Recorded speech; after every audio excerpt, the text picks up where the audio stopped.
Goshamahal MLA Raja Singh మరోసారి సంచలన వ్యాఖ్యలు చేశారు. త్వరలో కోర్టు ఆదేశాలతో కాశీ, మధురతో పాటు 40,000 గుళ్లు నిర్మిస్తామని అన్నారు. ఆయన యాలాల్ మండలం అగ్గనూరులో శివాజీ విగ్రహాన్ని రాజాసింగ్ ఆవిష్కరించారు. దేశాన్ని హిందూ రాజ్యంగా మారుస్తామని అన్నారు.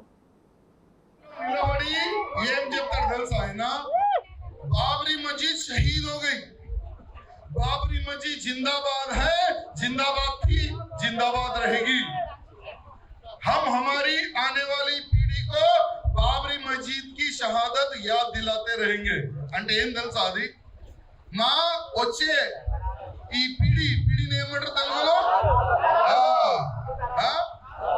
మా వచ్చే తరాలని మేము యాద చేపిస్తాం ఏ విధంగా బాబరీ మస్జిద్ పలగొట్టినారని.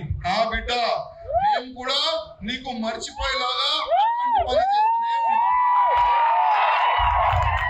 నువ్వు ఒక బాబరీ మస్జిద్ పలగొడితే నువ్వు ఎంత ఏడుస్తున్నావు కదా, ఇంకా 2 పనులు ఉన్నాయి. ఇంకా నువ్వు ఆవేశం పడకు, ఇంకా నువ్వు చాలా ఏ విధంగా కోర్టు ఆదేశంతో భవ్యంగా మనం గుడి కట్టినాం, రాముడి గుడి. అదే విధంగా కోర్టు ఆదేశం వస్తుంది, కాశీలో కూడా మనం గుడి కడతాం. అదే కోర్టు ఆదేశం వస్తుంది, మధులో కూడా మనం గుడి కడతాం.